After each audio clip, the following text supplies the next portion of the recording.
Abrimos nuestras Biblias en el libro de 2 de Corintios, capítulo 3, versículo 1 al 6. 2 de Corintios, capítulo 3, versículo 1 al 6. Me da un fuerte amén cuando lo tenga. Si no, pues también aquí mi hermano le está proyectando para que los pueda leer también en pantalla. Leemos la palabra del eterno Dios Santo de Israel. Dice así: ¿comenzamos otra vez a recomendarnos a nosotros mismos, o tenemos necesidad, como algunos, de cartas de recomendación para vosotros, o de recomendación de vosotros? Nuestras cartas sois vosotros, escritas en nuestros corazones, conocidas y leídas por todos los hombres. Ahí nos quedamos, hermano. Puede sentarse.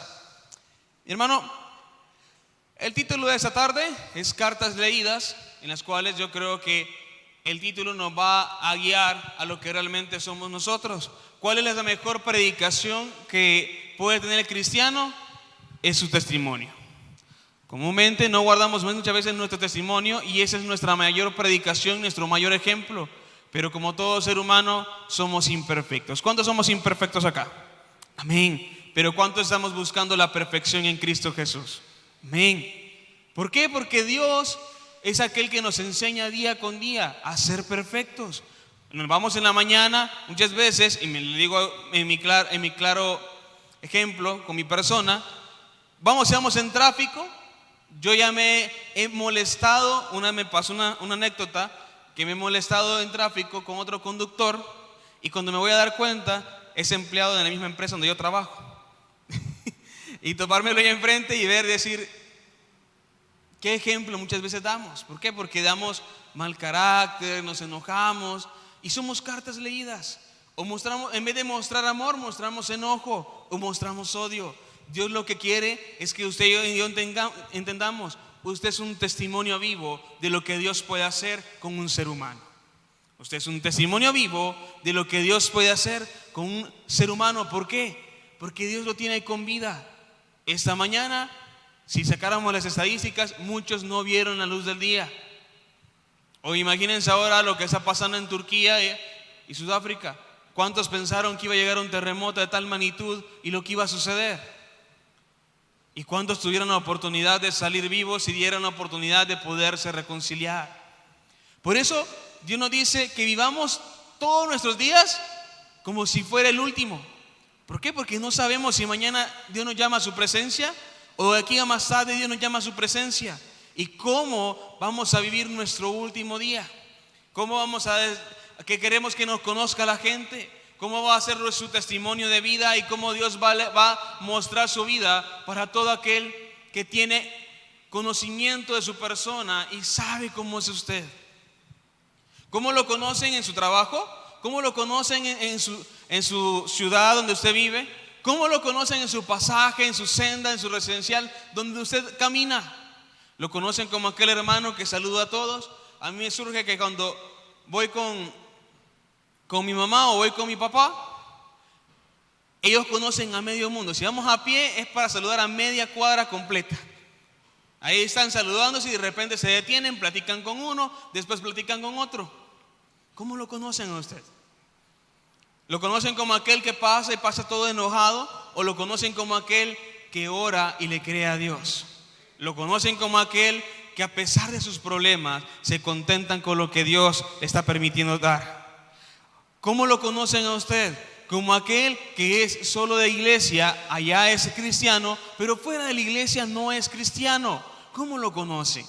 Porque realmente cuando somos cartas leídas, no es necesario que usted se pare en un púlpito, que usted se pare en un parque a predicar, porque la mejor predicación que usted y yo podemos dar es nuestro testimonio de vida. ¿Y cuál es el testimonio de vida? No hablo, mi hermano, de que usted tenga que hablar de grandezas. No, hablo con el simple hecho de mostrar el amor de Dios.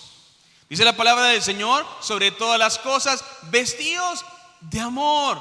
¿Por qué el amor es tan principal en la vida del cristiano? Porque el amor es el que nos ayuda a entender que aquel que está enojado contra nosotros no tendríamos que enojarnos con él, porque del problema es él, no nosotros. No deberíamos de responder ante la misma necedad. Dice la palabra del Señor: no respondas al necio conforme a su necedad. ¿Por qué dice esa palabra? Porque muchas veces, hermano, nosotros mostramos por orgullo, por ego, querer ganar una discusión. Y muchas veces el silencio es la mejor respuesta a cualquier problema. ¿Por qué? Porque Dios se encarga de todo. Pero dice el 2: nuestras cartas sois vosotros, escritas en nuestros corazones y conocidas y leídas por todos los hombres. ¿Qué le quiero decir, mi hermano? Allá afuera saben quién es José Tobar. Si José Tobar realmente es cristiano de fuera de acá, allá, de a la calle. Si realmente saben quién es José Tobar, si realmente es enojado, si es respondón, si es amargado, si es aquel contestón, Dios, allá nos conocen. ¿Por qué? Porque por ellos saben, mi hermano. Porque créame, a mí me ha dado cuenta que hay personas que me saludan, que yo nunca les he visto en esa congregación, y me dice: verá que usted es el que vaya a la Rey de Reyes, me dice. Imagínense si no lo encontraran en otro lado. Es que realmente, aunque usted no crea, la gente se fija en el ejemplo que usted y yo somos. ¿Y por qué quiero que nos demos cuenta de que somos cartas leídas? Es porque Dios le ama a usted, pero también ama a su prójimo. Y Dios quiere que si usted ama a Cristo Jesús y está en ese lugar, por su testimonio pueda atraer a más gente a su redil. Por su testimonio, la gente de su familia y su casa puedan decir: verdaderamente ella o él es un hijo o hija de Dios viviente. Verdaderamente ella es un hombre de fe y de confianza y una integridad inquebrantable. Por eso Dios quiere que nos demos cuenta que somos cartas leídas. Y una carta leída es aquel que hace todo con transparencia. Es así como debería de trabajar una empresa, un gobierno, con transparencia, sin ocultar números ni nada. ¿Por qué? Porque cuando usted y yo somos transparentes delante de la presencia de Dios, aceptando que somos pecadores, que somos imperfectos, alcanzamos misericordia de Dios. Y pregunto esta tarde: ¿cuántos queremos alcanzar misericordia de Dios?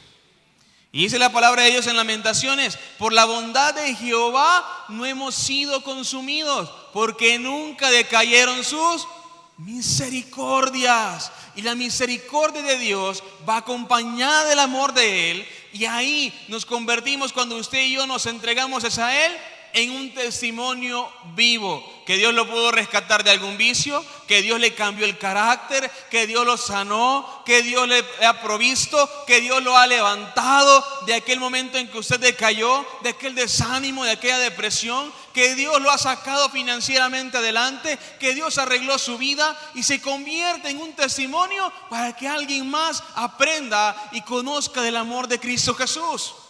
Por eso somos cartas leídas, por el simple hecho de que somos el testimonio vivo de lo que Dios ha hecho en nuestra vida. Dice todavía la palabra de Dios, que el que empezó la buena obra no la va a dejar hasta que la termine. Y usted y yo somos obra del Rey de Reyes y Señor de Señores. Y todo lo que usted está viviendo, y todo lo que estamos pasando, y todo lo que nos imaginamos, tiene un simple propósito: glorificar a Dios. A eso nos encamina. Y vamos en el 3: siendo manifiesto que sois carta de Cristo, expedida por nosotros, escrita no con tinta, sino con el Espíritu del Dios vivo, no en tablas de piedra, sino en tablas de carne del corazón. Y tal confianza tenemos mediante Cristo para con Dios. No que seamos competentes por nosotros mismos para pensar algo como de nosotros, sino como nuestra competencia proviene de Dios. Y Dios nos comienza a enseñar que sin Él no somos nada. Y Dios nos comienza a mostrar que la competencia, o sea, para que podamos tener las capacidades, para que nos volvamos hijos e hijas competentes, solo lo podemos conseguir si creemos en un Dios todopoderoso. Y ahí vamos acompañando el primer punto: el amor de Dios, la misericordia de Dios, el segundo punto. El tercero, que nuestra situación ayuda a que seamos un testimonio vivo. Pero el cuarto es que la capacidad no es la que usted cree que tiene. La capacidad proviene de Dios, y lo que proviene de Dios tiene un simple propósito. Es como cuando dicen, el sí de Dios es tan bueno como el no de Dios, porque Dios sabe a dónde nos lleva y Él tiene mejores planes que nosotros. Entonces, en esta tarde, mi hermano, tenemos que darnos cuenta que hay que dejarnos guiar por Dios, y que si somos cartas leídas para Él, y si somos cartas leídas para el mundo, y somos cartas leídas en nuestra comunidad, en nuestra congregación, en nuestro trabajo, en nuestro estudio, tenemos que ser ejemplo. ¿Cómo me conocen en ese lugar? Y vuelvo y repito esa parte. ¿Por qué? Porque muchos nos centramos, mi hermano, a mí me importa solo lo que diga Dios de mí. Sí, pero si nuestro testimonio está sirviendo de piedra de tropiezo para alguien que llega a Cristo Jesús, estamos mal. Porque realmente lo que Dios nos dice es: ay de aquel que sirve de piedra de tropiezo para alguno de mis pequeñitos. Imagínense que nosotros, entre nosotros, sirvamos de piedra de tropiezo para que alguien ya no se congregue en la iglesia. Imagínense que entre nosotros sirvamos de piedra de tropiezo para que alguien ya ni siquiera quisiera orar y no ser cristiano. Esa es una carga, créame, que no debería de tener un cristiano. Al contrario, somos del mismo cuerpo y somos del mismo amor. Deberíamos de extendernos la mano cuando uno de nosotros cae. Entonces, por eso, mire el 6, el cual asimismo nos hizo ministros competentes de un nuevo pacto, no de letra, sino del Espíritu, porque la letra mata, mas el Espíritu vivifica. ¿Por qué Dios no está hablando del Espíritu? No es porque diga, no quiero que lean mi palabra. Sí, quiere que la leamos y quiere que la comprendamos y nos nutramos, pero también quiere que también tengamos el amor de Él en nuestro corazón y creamos que en la presencia de Dios el Espíritu Santo gobierna en nuestra vida y está como nuestro consolador, como nuestro respaldo, como nuestra ayuda y como nuestro todo en todo momento de tristeza, de prosperidad. Pero ahí está Dios, nada más. Pero no vamos a ocupar la letra, no vamos a ocupar la Biblia para atacar a alguien más. No vamos a ocupar la Biblia para hundir al hermano que cayó y decirle: ¿te recuerdas el mandamiento que dice que no matarás? Si ya mataste, te vas al infierno. Si ya fornicaste, te vas al infierno. Y comenzamos a ocupar la palabra a nuestro favor por querer ver nuestro pecado menos oculto. Pero le voy a decir algo, mi hermano, y ya lo he mencionado: pecado es pecado. En Cristo Jesús no tiene categorías de cómo llega el pecado. Decir, quiero ver, el de chisme va en el nivel más bajo, el de fornicario va al más arriba. Si salió la joven embarazada, no, ese es el top, ese es el que se rompe. No, pero aquel que habla mal del hermano y lo hace tropiezo, no, ese es el más bajito. Y comenzamos a categorizar los pecados, cuando pecado es pecado. Y si usted y yo pecamos, estamos alejados de la presencia de Dios. El hecho que uno sea más visible que el otro no quita que estemos cerca de Dios o no. Dios lo que le quiere dar la oportunidad a su iglesia es que se dé cuenta. Basta de ver la carta del otro, porque la carta del otro está mal escrita, el testimonio del otro está mal. Seamos nosotros artífices de nuestro propio testimonio y preocupémonos por nuestra carta sea leída de manera correcta. Que seamos testimonio de que Cristo vive y reina en nuestros corazones. Que seamos testimonios que Cristo murió en la cruz del Calvario por nuestros pecados. Que seamos testimonio de que Cristo salva, Cristo sana, Cristo levanta y Cristo liberta. De eso es lo que nos tenemos que preocupar. Si cayó el otro, ¿se han fijado cuando alguien juega fútbol y le meten un gol y se desanima? Hay alguien que siempre lo levanta y dice: vamos, hay que seguir. Entonces, así hay que animarnos entre los otros. Caíste, levántate, pero ya no sigas en esa piedra de tropiezo. Hay que seguir buscando a Dios, porque lo que buscamos todos es una eternidad con el Rey de Reyes y Señor de Señores. Eso es todo lo que buscamos. No somos perfectos, pero sí tenemos la seguridad de que si estamos en Cristo Jesús, llegaremos a la perfección que Él desea. Continuamos avanzando. Vayamos a Mateo 26, 6, 9. Mateo 26, 6 al 9.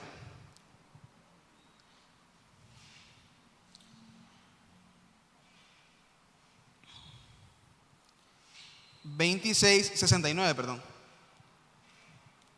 Mateo 26, 69.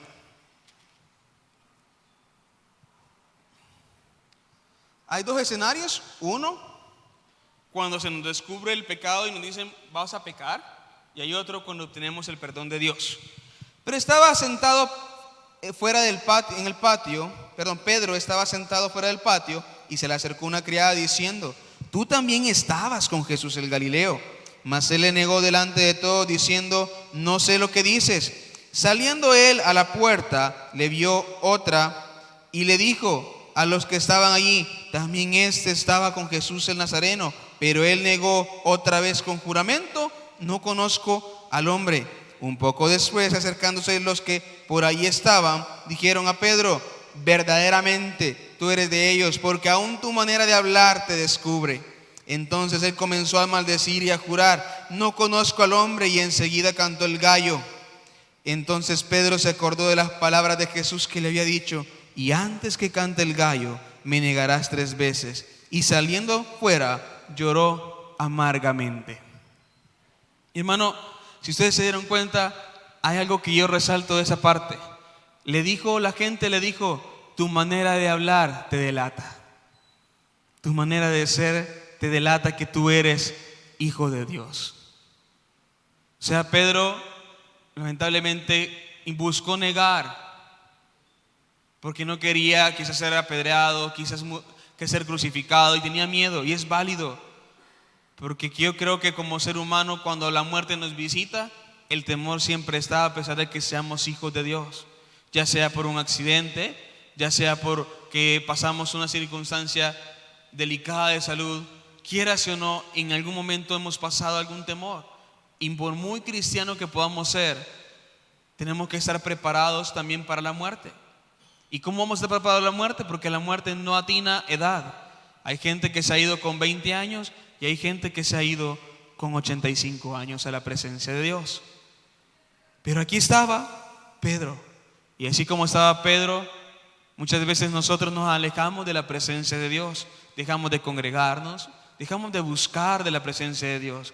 Pero siempre Dios ocupa a alguien que ni siquiera es de la iglesia. Y dice: ¿y tú? Pero tú eres cristiano. En cierto concierto de una banda que se llama los Backstreet Boys, creo que se menciona, llegó una hija de pastores a un evento de los camerinos para conocer a los cantantes. Comúnmente, no me consta, no le puedo decir si es así, porque nunca estuve en un concierto de ellos, ni he ido, pero cuentan el testimonio de que ella pues se alejó de la iglesia, dejó sus privilegios y ella quería vivir lo que vivía su grupo de amigos de estudio. Quería pasar y llegó a ese evento, pero cuando llegó a la recepción para los camerinos para participar del evento en el que se habían involucrado, le dijo la persona que estaba en la entrada: tú no puedes entrar porque tú no eres de ese tipo de persona. Tú eres hija de pastores y eres hija de Dios. Y aquí un hijo de luz no puede entrar. La persona que estaba ahí era una persona que practicaba, o no sé si practica, lo que es el tema de brujería o ocultismo. El mismo enemigo reconoce a un hijo de Dios. Pero ¿por qué esa joven no pudo pasar? Porque habían 2 padres que eran pastores que estaban orando por su hija. ¿Qué le quiero decir, mi hermano? El mismo enemigo reconoce que usted y yo somos hijos de Dios. Y si usted está pasando la dificultad, es porque a Él no le gusta que usted y yo sigamos adorando a Dios a pesar de nuestra dificultad. Si llega la duda, es porque a Él no le gusta que nosotros busquemos de Dios y busquemos honrar su presencia. Entonces, a ese punto llegamos. Y hay pastores que pasan diferentes dificultades.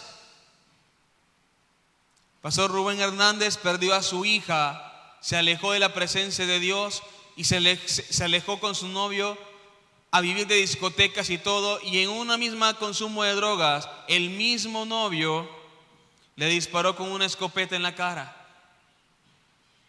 ¿Fue culpa del padre? No.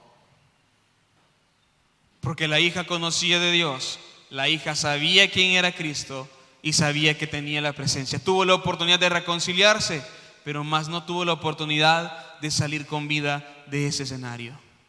Y así podemos nombrar diferentes pastores que han pasado dificultades. ¿Y por qué le muestro a estos pastores? Porque el hecho que pertenezcamos a una familia cristiana no nos garantiza que seamos salvos los que somos hijos. Cada quien correrá su carrera y cada quien tiene que buscar la salvación a partir de que ya conocemos el bien y el mal. Entonces, Dios estaba en ese momento. A usted, mi hermano, lo van a reconocer. Donde usted camine, donde usted dé un paso, donde usted se anime a buscar de Dios o a alejarse de Dios, van a reconocer, porque usted fue marcado por el Espíritu Santo aquel día que usted hizo la oración de fe, fue seleccionado para que fuera salvo. Y Dios, mi hermano, le soy sincero y sonará algo pesadito, o es a la buena o es a la mala. Pero que Dios lo atrae, lo va a atraer. Y lo va a atraer, ¿por qué? Porque lo que Él quiere es salvar su alma. Si alguien se preocupa más por su alma, es Dios. Él no está diciendo, yo quiero que mi hijo tenga dinero para que no blasfeme. No, Dios está diciendo, yo quiero que mi hijo me conozca porque quiero redimir su alma. Porque no quiere una eternidad de tormento para su vida. Porque no quiere una eternidad de tristeza o sufrimiento. Dios quiere que usted vaya con Él y viva una eternidad con Cristo Jesús. Y la única manera es que usted y yo nos demos cuenta. Somos cartas leídas para el mundo y para donde nos movamos. ¿Cómo queremos ser vistos? No hablo para que nos vanagloriemos de lo que logramos. No. Hablo de que si transmitimos el amor de Dios, lo tenemos todo. De que si mostramos el amor de Dios, alcanzamos la meta. De que si mostramos y abrazamos a aquel que nos hace daño, hemos logrado lo que muchos no pueden hacer por su ego. Y debemos de orar tanto por los amigos como por los enemigos. Debemos de orar por nuestro resentimiento como por aquello que queramos realmente amar. ¿Por qué? Porque lo único que Dios quiere es redactar su historia de vida para que sea el testimonio para muchas almas. Eso es lo que quiere Dios. Vayamos ahora al libro de Juan, capítulo 21. Juan, capítulo 21, versículo 15. Juan, capítulo 21, versículo 15.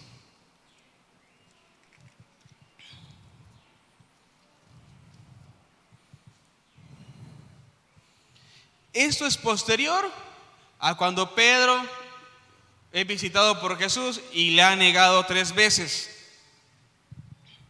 Dice el 15: cuando hubieron comido, Jesús se acercó a Simón Pedro. Simón, hijo de Jonás, ¿me amas más que estos? Le respondió: sí, Señor, tú sabes que te amo. Él le dijo: apacienta mis corderos. Volvió a decirle la segunda vez: Simón, hijo de Jonás, ¿me amas? Pedro le respondió: sí, Señor, tú sabes que te amo. Le dijo: pastorea mis ovejas. Le dijo la tercera vez: Simón, hijo de Jonás, ¿me amas? Pedro se entristeció de que le dijese la tercera vez: ¿me amas? Y le respondió: Señor, tú lo sabes todo, tú sabes que te amo. Jesús le dijo: apacienta mis ovejas. De cierto digo, cuando eras más joven te ceñías e ibas a donde querías, mas cuando ya seas viejo, extenderás tus manos y te ceñirá otro y te llevará a donde no quieras. Mi hermano, si se da cuenta, por cada negación Dios le preguntó: Pedro, ¿me amas? ¿Por qué le preguntó 3 veces? Porque quizás Pedro pensaba que Jesús le iba a decir: Pedro, me negaste, qué bárbaro. Tenía todavía la pequeña duda de que si me ibas a negar. Pero si usted se da cuenta, Jesús fue lo que menos le mencionó. Jesús en ningún momento de la Biblia le dijo, me negaste. Somos los seres humanos los que nos gusta poner el dedo sobre la llaga, pero Cristo Jesús es amor. Y Cristo Jesús ya sabía que Pedro ya tenía amargura en su corazón y tristeza porque le había fallado. Y usted y yo, cuando le fallamos y tenemos la presencia de Dios, vamos a sentir tristeza, vamos a sentir sufrimiento, pero lo único que nos queda es acercarnos a la presencia de Dios. Y Dios nos va a preguntar con su nombre y decirle, ¿me amas? Sigue adelante.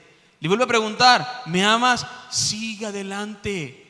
Le va a volver a preguntar por tercera vez, ¿me amas? Y usted va a pensar que Dios es porque duda. No, es porque Dios quiere que usted recuerde que si usted cree que lo ama, Él lo ama con amor eterno y le va a prolongar las misericordias. Pero todo está en que se acerque a la presencia de Él. ¿Y qué es lo que nos dice todavía? Cuando eras más joven te ceñías. Yo sé que aquí hay entre jóvenes y adultos. Hermano, cada etapa de nuestra vida tiene un propósito. Y cada vez para que usted, cuando llegue adulto, diga hacia atrás y diga, verdaderamente busqué a Dios desde mi juventud. Y usted dice, hermano, yo llegué a los 35 años, 40 años. Pero que usted pueda ver que de los 40 años en adelante usted buscó a Dios. Que si puede hasta los 50, 55, pero que esos 5 o 10 años sean buscando el reino de Dios y su justicia. ¿Por qué, hermano? Porque somos cartas leídas para Dios.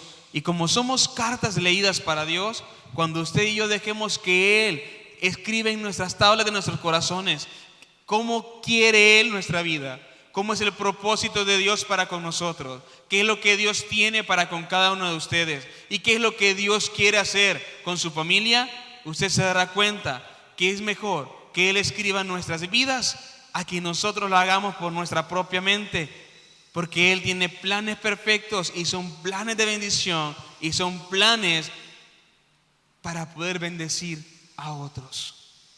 Yo le pregunto esta tarde, mi hermano, ¿cuántos quieren ser bendecidos? Todos queremos ser bendecidos. Dele la oportunidad a Dios de que escriba su vida. Dele la oportunidad a Dios de que Él sea su dueño, como cantamos inicialmente. Dele la oportunidad a Dios de que Él tome el volante. ¿Sabe por qué, mi hermano? Porque ya nos equivocamos mucho por querer manejar nosotros. Pero si Él maneja nuestra barca, llegaremos a un puerto seguro. Si Él maneja nuestra barca, nos llevará a zonas de pesca donde habrá abundancia de peces en nuestra familia, donde habrá abundancia de provisión. Basta de querer resolver nosotros los problemas sin el consentimiento de Dios. Cuando Dios nos ha dejado al Consolador, que es el Espíritu Santo, para guiarnos. Basta de creernos en nuestro propio ego que tenemos la respuesta para todo, cuando la única respuesta es Cristo. Y si usted permite que Cristo gobierne su vida, habrá tomado la mejor decisión de toda su vida. Y eso aplica no solo para el que está afuera, aplica para el que está en la congregación. Y cuando usted se dé cuenta que aún ahí está la oportunidad de corregir esa carta que ya está mostrada al mundo y de cambiarla para que se vuelva un hombre de fe, cambiarla para que el carácter sea diferente, para que muestre amor, para que des esa empatía con aquel que sufre, y usted se va a dar cuenta que es mejor ser un hijo de luz que aquel que no lo posee a Cristo Jesús. Entonces, mi hermano, que Cristo sea nuestro dueño y Él sea nuestro capitán. Amén. Pongámonos de pie. Padre que estás en los cielos, te damos gracias, Señor, porque tú eres un Dios feliz y grande. Te alabamos y te bendecimos.